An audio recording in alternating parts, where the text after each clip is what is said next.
पुराने समय की बात है। रामनगर नाम का एक गांव था। उस गांव के पास एक घना जंगल था, जिसमें राजू नाम का तांत्रिक रहता था। उस तांत्रिक को अपनी तंत्र विद्या पर बहुत ज्यादा घमंड था कि वह जिसे चाहे उसे अपने वश में कर सकता है और जिसे चाहे उसे मार सकता है।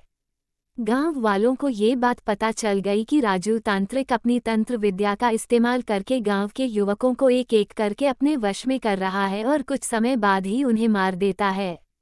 एक दिन रात के समय में गांव के लोगों ने एक टोली बनाई और उस तांत्रिक को मारने के लिए उसके घर की ओर चल दिए। जैसे ही वह सभी लोग उस तांत्रिक के पास पहुंचते हैं तो तांत्रिक उस समय अपनी तंत्र विद्या में लीन होता है और तभी गांव के लोग उसे मिलकर उसकी कुर्सी से बांध देते हैं और आग लगा देते हैं। वह तांत्रिक वहां उसी कुर्सी पर तड़प तड़प के मर जाता है। गांव वाले सोचते हैं कि अब उन्हें इस तांत्रिक से हमेशा के लिए छुटकारा मिल गया। 4-5 साल तो बहुत अच्छे से निकल जाते हैं और गांव में भी सुख शांति का माहौल रहता है। तभी वहां शहर से 4 लड़के आते हैं और वह सोचते हैं कि क्यों ना आज रात जंगल में बिताई जाए। लड़के घूमते घूमते उस तांत्रिक के इलाके तक पहुंच जाते हैं। वहां वो लोग देखते हैं कि मकड़ी के जाले लगे हुए हैं, गीदड़ वहां भैंसे के मांस को खा रहे हैं। उनमें से एक लड़के का पैर उस कुर्सी से टकराता है और वह देखता है कि यह कुर्सी में कुछ अजीब है। बिना कुछ सोचे समझे वह लड़का उस कुर्सी पर बैठ जाता है और उस लड़के में उस तांत्रिक की आत्मा आ जाती है।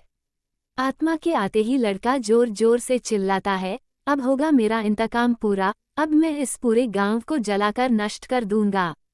बाकी के 3 लड़के इस दृश्य को देखते हैं और वापस गांव की ओर भागते हैं और गांव के सरपंच को ये सारी बात बताते हैं।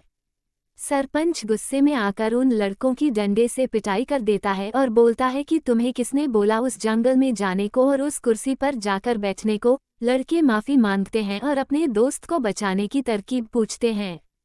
सरपंच बताता है कि अगर वह लड़का उस कुर्सी पर से उठ जाए और उस कुर्सी में तुम लोग किसी तरह से आग लगा दो तो शायद तुम्हारा दोस्त उस तांत्रिक की आत्मा के चंगुल से बाहर आ जाए। इतनी ही देर में वह लड़का तांत्रिक की कुर्सी के साथ उड़ता हुआ गांव में आ जाता है। तीनों लड़के तभी एक योजना बनाते हैं और उस व्यक्ति को ढूंढते हैं जिसने पहले तांत्रिक की कुर्सी में आग लगाई थी। तीनों लड़के उस आदमी से गुजारिश करते हैं कि वह कुछ समय के लिए तांत्रिक के सामने आ जाएं। वह आदमी मान जाता है और तांत्रिक के सामने आकर खड़ा हो जाता है। जैसे ही तांत्रिक की आत्मा उस आदमी को देखती है, वो कुर्सी से उतर जाती है और मौका मिलते ही तीनों लड़के उस कुर्सी पर मिट्टी का तेल डालते हैं और आग लगा देते हैं, जिससे उनके दोस्त की जान बच जाती है और गांव के लोगों को भी उस तांत्रिक की आत्मा से छुटकारा मिल जाता है। कहानी पसंद आई तो मेरे चैनल को लाइक, सब्सक्राइब और बेल आइकन दबा दे।